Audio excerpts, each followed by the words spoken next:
कह दी कि राजन, मैं आपसे एक बात कह देना चाहती हूँ।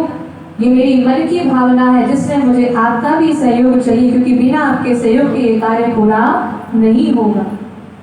मैं जिस प्रकार की संतान की कामना करती हूँ उसमें आपका सहयोग मुझे चाहिए। राजा ने पूछा, तुम कहना क्या चाहती हो? रानी मदालसा ने कहा कि राजन, जब विवाह भी नहीं हुआ था तो उससे पूर्व ही मैंने निर्णय कर लिया था कि संसार के लिए मैं और क्या योगदान कर सकती हूँ। तो मैंने यह निर्णय किया कि मैं 4 पुत्रों को उत्पन्न करूंगी। देखो, एक पहली बात तो ये, कोई भी यह निर्णय नहीं कर सकता कि मेरे यहाँ कितनी संतान हो, और चलो ये भी निर्णय हो जाए, लेकिन ये कहना भी बहुत मुश्किल है कि मेरे घर में 4 ही पुत्र होंगे। ऐसा अगर आप संकल्प लेकर के करोगे तो निश्चित आपका संकल्प माता रानी पूरा करे। रानी ने पहले से संकल्प ले लिया कि 4 पुत्रों को जन्म दूंगी। राजन, 4 पुत्रों की माता बनूंगी और उनको क्या बनाना है ये मैंने पहले से ही भली भांति सोच लिया। तो राजा ने भी पूछा, क्या सोचा है, क्या विचार क्या है, मुझे भी तो बताओ। तो रानी ने कहा कि पहले पुत्र को मैं राजा बनाऊंगी। राजा तो खुश हो गए, बोले ये तो अच्छी बात है, राजा का पुत्र तो राजा ही बनना चाहिए, ये तो विचार अच्छा ही है। रानी ने कहा कि हाँ, पहले पुत्र को राजा बनाऊंगी, दूसरे पुत्र को व्यापारी बनाऊंगी। तो राजा ने कहा, व्यापारी बनाने की क्या आवश्यकता है, हमारे पास प्रजा का जो कर आता है उसी से सब कार्य पूर्ण हो जाता है, तो व्यापारी बनाने की क्या आवश्यकता। बोले नहीं, हम कभी भी प्रजा के धन पर व्यापन नहीं करेंगे। प्रजा को कष्ट देकर के, उनसे धन प्राप्त करके, उनकी आहों को लेकर के, उनके दुख को लेकर के कभी अपने राजकोष के घराने को, खजाने को भरा नहीं जाएगा। मैं अपने पुत्र को व्यापारी बनाऊंगी जो परदेश जा करके व्यापार करके धनोपार्जन करेगा, जिससे हमें किसी प्रकार की कमी नहीं होगी और हमें किसी से बलपूर्वक कर नहीं लेना पड़ेगा। इसलिए राजन, मैं अपने दूसरे पुत्र को व्यापारी बनाऊंगी। राजा को ये बात उचित लगी कि तुमने भली भांति विचार किया। राजा को ये बात बड़ा अच्छा लगा, बोले ये तो बहुत अच्छी बात सोची तुमने, मैंने आज तक ये बात सोची नहीं। रानी ने कहा, दूसरे को व्यापारी बनाऊंगी, तीसरे को योद्धा बनाऊंगी। बोले ये गुण तो राजा के अंदर पहले से ही है।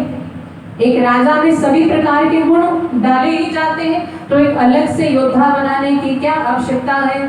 बोले नहीं, ये विचार मैंने इसलिए किया है कि एक राजा के साथ एक योद्धा सेनापति भी होना चाहिए, और वो अगर अपने ही घर से हो तो वह उचित होगा, क्योंकि बाहर का व्यक्ति बाहर का ही होता है और घर का सदस्य घर का ही होगा।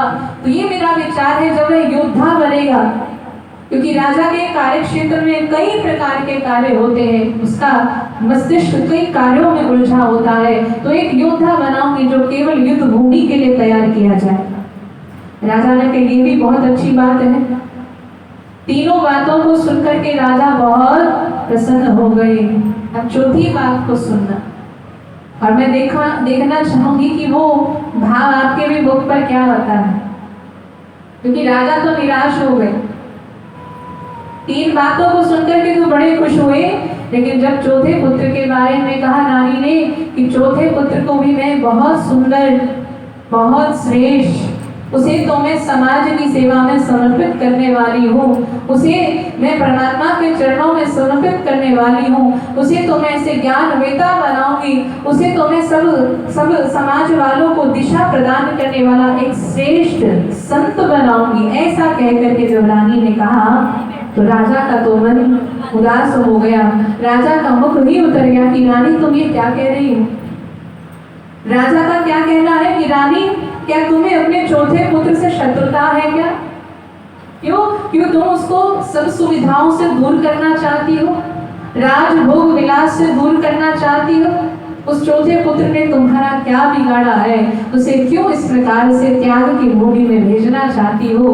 अब आप एक बात सोच करके देखो, रानी ने जो विचार किया है क्या वह गलत है?